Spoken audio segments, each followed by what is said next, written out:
কলমের মতো নাচনি এখন বর পাইয়া মজার মজার কথা কইয়া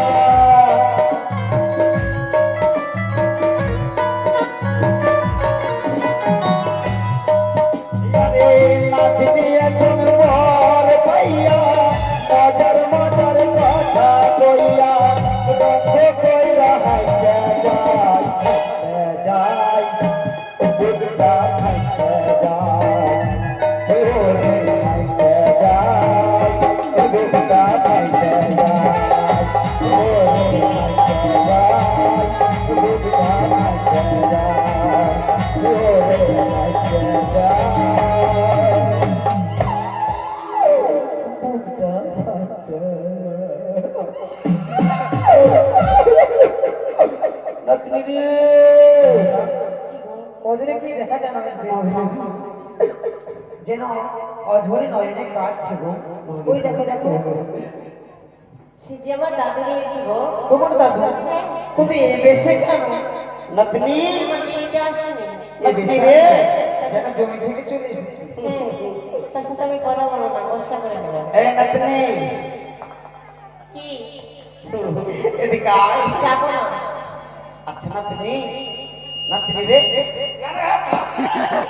নাতনি কি মাকে তোর কপাল কোন সালা ফাটালে রে দাদু সালা রে কপাল ফাটা কোন সালা রে দাঁড়াও, তোর কপাল কোন সালা ফাটালে সেটা কপালে কি ফাটায়নি দাদু, তাহলে এটা সিঁদুর আছে।